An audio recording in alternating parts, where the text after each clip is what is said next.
बहुत बहुत स्वागत आप सब लोगों का जीवन उत्साह न्यूज़ पर। मैं रमेश शर्मा आज आपको लेकर चल रहा हूं मंडी संसदीय क्षेत्र में। आज चुनावों का जो बिगुल है वो आपके सामने ही है। किस तरह से चुनावी रणनीति चल रही है, किस तरह से पार्टियां एक दूसरे के ऊपर आरोप प्रत्यारोप करती हुई चली हैं। लेकिन कहीं ना कहीं इस बात को अब समझना बहुत ज़रूरी है कि चुनाव अब केवल किसी पार्टी का नहीं रहा है, बल्कि अब मुद्दों का रहा है।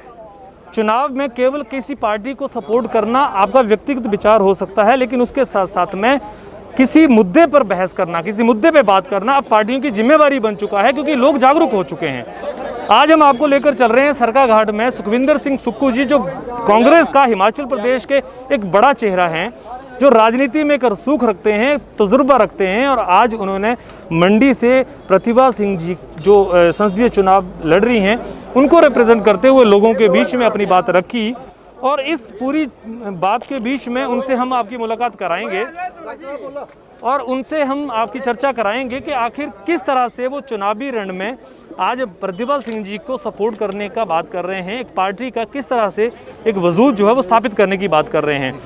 मंडी संसदीय क्षेत्र से भाजपा के खुशहाल सिंह ठाकुर जी और दूसरी तरफ प्रतिभा सिंह जी कांग्रेस से जो राजा वीरभद्र सिंह जी की पत्नी चुनाव लड़ रही हैं। और अब इस विषय पर हम सुखविंदर सिंह सुक्खू जी से चर्चा करेंगे, बात करेंगे कि आखिर किस मुद्दे पर सरकार बनाने की, किस मुद्दे पर इस पार्टी को जीतने की बात कर रहे हैं। तो चलिए आपकी बात कराते हैं।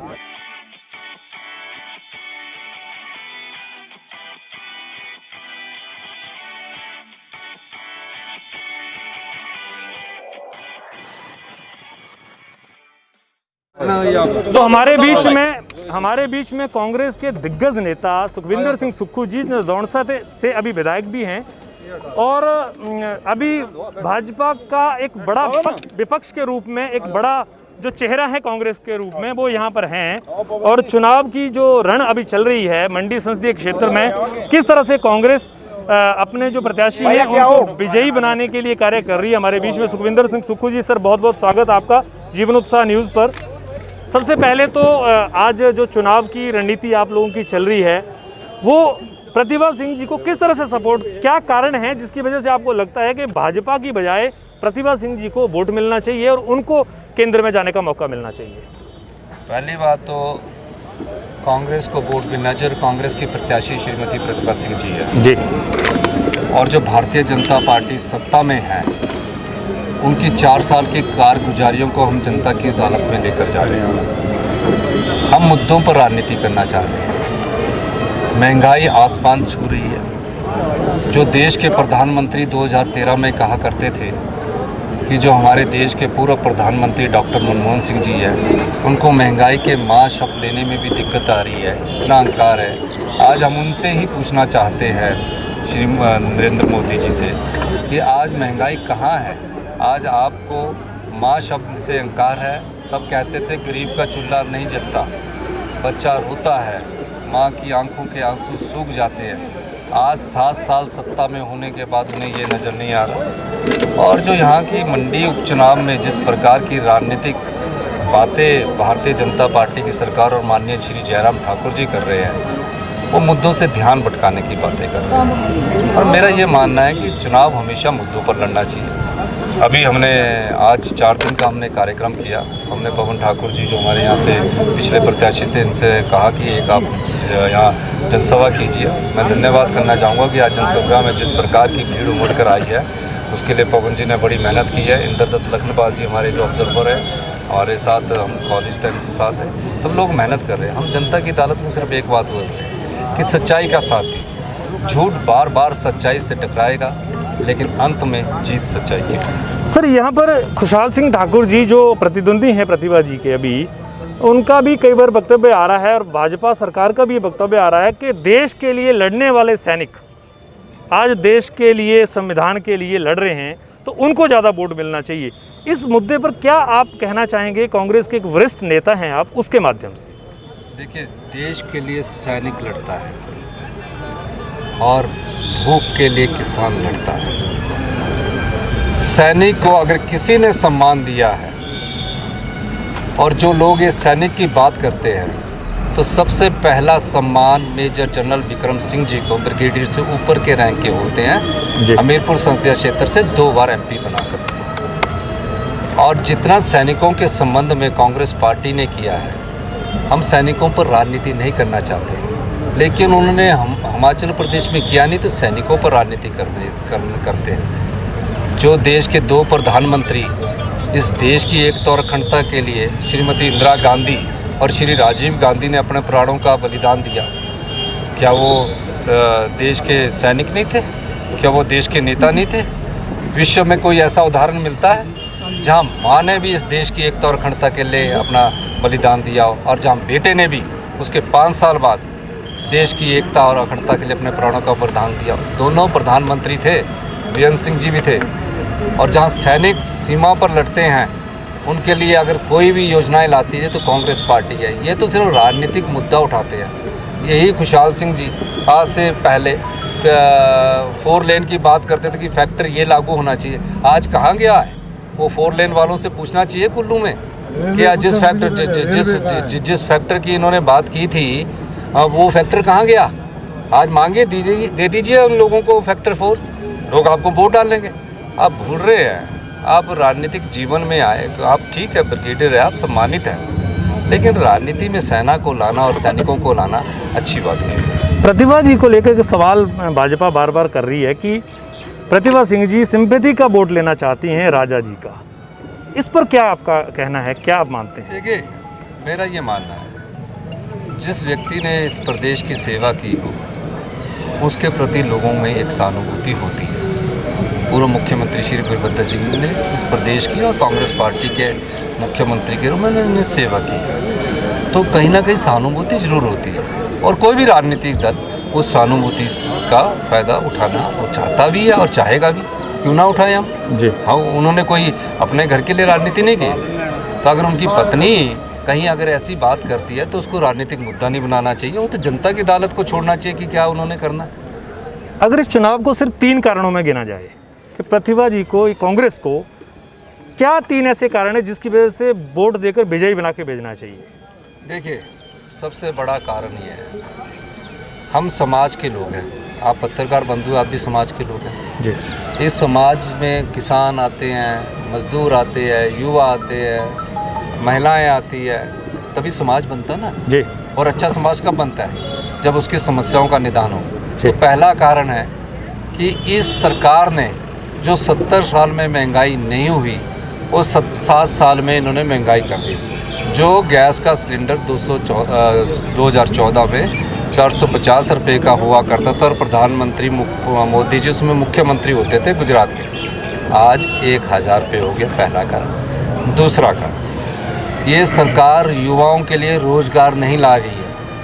14 लाख युवा रोज़गार, माँ बाप कैसे पढ़ाई करके भेजता है, रोज़गार कार्यालयों में कतार लगाकर नौकरी की तलाश में बैठे हुए हैं। तीसरा कारण, ये सरकार इस विश्व में कोरोना की महामारी फैली है, कोरोना की महामारी में जो लोग अफसर तराशते और भ्रष्टाचार करते हैं, उनके खिलाफ ये सरकार ने क्या एक्शन लिया। इन 3 मुद्दों को हम जनता की अदालत में उठा रहे हैं और हमें लगता है कि हमें इसमें जनता सहयोग दे रही है। और आज की रैली इस बात का परिचायक भी है कि जनता विचार सुनने आ रही है। सुखविंदर सिंह जी, आखिरी सवाल आपसे। एक संसदीय क्षेत्र की हमने बात की, 3 विधानसभा क्षेत्र के भी उपचुनाव हो रहे हैं, उसमें कांग्रेस का क्या पक्ष आपको लगता है कि किस आधार पर कांग्रेस वहां पर अपने आप को परफॉर्म करने वाली है? देखिए, मैं कल ही कोटखाई से आया हूँ, जुब्बल से हमारा कार्यक्रम था, काफ़ी भीड़ थी, काफ़ी लोग थे, काफ़ी लोगों में उत्साह था।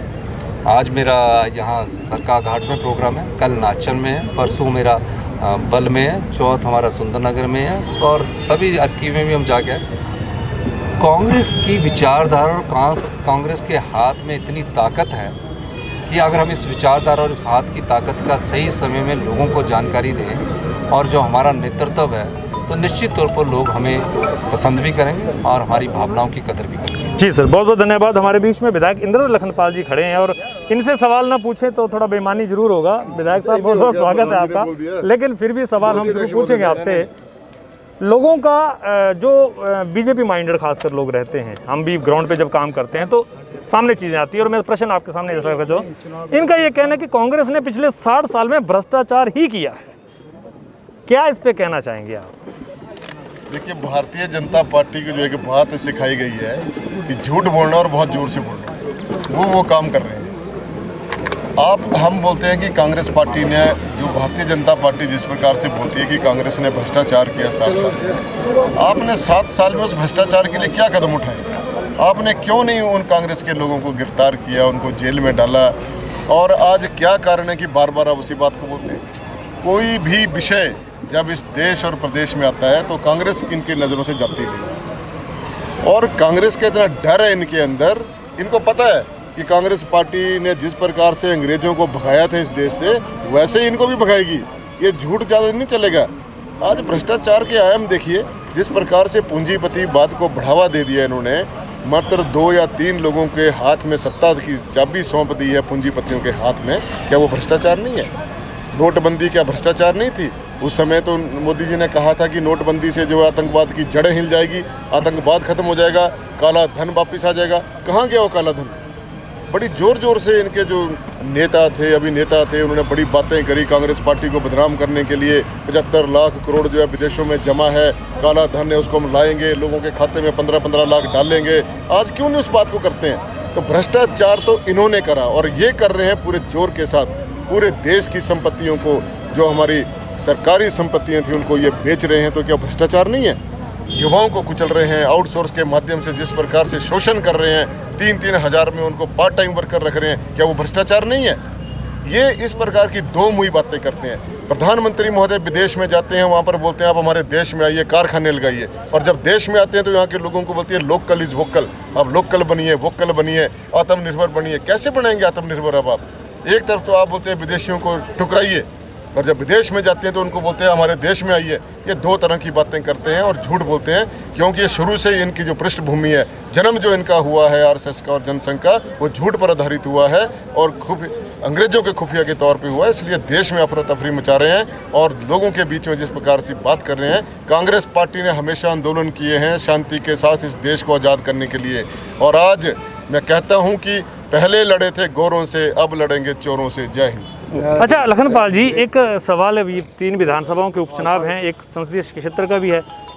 क्या रुझान, आप अभी कांग्रेस के नाते हो तो आप ये कहेंगे कांग्रेस जीतेगी, लेकिन ग्राउंड पे आपको रियलिटी क्या नज़र आ रही है? देखिए, ग्राउंड में जनता त्रस्त है, महंगाई से त्रस्त है, बेरोजगारी से त्रस्त है, बागवान त्रस्त है, किसान त्रस्त है, आम व्यक्ति त्रस्त है, कर्मचारी त्रस्त हैं, चाहे परिवहन विभाग के हों चाहे अन्य विभागों के हों। जिस प्रकार से उठा पटक जो इन्होंने कर्मचारियों की करके रखी है, उससे लोग बहुत ही परेशान हैं और इसका मुकाबला करने के लिए आम जनता पूरी तरह से तैयार है। कांग्रेस पार्टी का नेता हूँ, इसलिए मैं कांग्रेस पार्टी की बात करूँगा, लेकिन आप तो स्वतंत्र हैं। आप स्वतंत्र बात लोगों से पूछ सकते हैं, लोगों के आज क्या विचार हैं। इवन कि भारतीय जनता पार्टी के लोग परेशान हैं इस महंगाई से, जितनी महंगाई इन्होंने कर दी है, क्योंकि महंगाई और भ्रष्टाचार और बेरोजगारी को लेकर एक सरकार में सत्ता में आए थे। आज उसी बात को ये जो इन्होंने कितना बढ़ा दिया। जयराम ठाकुर जी अभी 2 दिन पहले बोल रहे थे कि कांग्रेस के समय में सिलेंडर जो 1200 रुपये का था, ये था वो था, उस समय सब्सिडी मिलती थी। अगर 1200 रुपये का सिलेंडर था तो 800 रुपये सरकार सब्सिडी देती थी खाते में। आज ये बताएं कि 1000 रुपये के सिलेंडर पे आप कितने सब्सिडी दे रहे हैं? लोगों को लूट रहे हैं और खसूट रहे हैं और लोगों को जो है भरमा रहे हैं। और कांग्रेस पार्टी ये है वो है, इस तरह की बातें करने से देश और प्रदेश नहीं चलेगा। लोगों की ज़रूरत जो है, बेरोजगारों को नौकरी चाहिए, बागवानों को उनकी उपज का जो है मुआवजा मिलना चाहिए। आज मक्की की रेट देख लीजिए आप, धान की रेट देख लीजिए आप, सेब के रेट किस प्रकार से गिरे हैं। हमारे क्षेत्र में हमीरपुर में मक्की होती है, वहाँ मक्की के रेट लोगों को नहीं मिल रहे हैं। कौन है इसका जिम्मेवार? हमने विधानसभा में बात करी सरकार से कि आप जो है इसमें MSP का प्रावधान करें एक्ट के अंदर, लेकिन सरकार मूक दर्शक बनी हुई है। किसानों को कुचल रहे हैं, बागवानों को कुचल रहे हैं, महिलाओं के ऊपर शोषण हो रहा है, युवाओं को नशे की गर्त में डाल रहे हैं। अभी जो बंदरगाह में जो 3000 किलो हेरोइन पकड़ी गई, उसकी जिम्मेवार कौन है? सरकार उसके बारे में क्यों नहीं बात करती है? 22,000 करोड़ रुपए की जो हेरोइन पकड़ी गई, वो किस लिए लाएगी हमारे देश में? इसलिए लाएगी कि हमारे देश के युवाओं को खोखला कर दो, नशे की लत डाल दो, ताकि वो बर्बाद हो जाएं, सरकार के खिलाफ, इन दमनकारी नीतियों के खिलाफ आवाज़ ना उठा सके। इसलिए ये सारे प्रपंच किए जा रहे हैं और ये सरकार जो है पूरी तरह से फेल हो गई है, चाहे देश की है चाहे प्रदेश की है। जनता इनको सबक सिखाने के लिए तैयार हो गई। जी सर, बहुत बहुत धन्यवाद सर आपका। तो हमारे बीच में विधायक इंद्र लखनपाल जी और विधायक सुखविंदर सिंह सुक्खू जी आज सरका घाट में उन्होंने प्रतिभा सिंह जी के लिए जो प्रचार किया और सारी चर्चा, सारी बातें आपके बीच में रखी। बहरहाल ये सब चीज़ें अभी अगले 4-5 दिनों में और मजबूती से सामने निकल कर आएंगी। कहीं ना कहीं ये बात तो बिल्कुल तय है कि अब प्रदेश की जनता को मुद्दों पर राजनीति करनी पड़ेगी और कहीं ना कहीं मुद्दों पर आधारित जो है नेताओं को चुनना पड़ेगा, तभी देश का और प्रदेश का विकास हो सकता है। जीवन उत्साह न्यूज़ के साथ आप इस तरह से बने रहिए और खबर को आप जरूर शेयर कीजिएगा। बहुत बहुत धन्यवाद।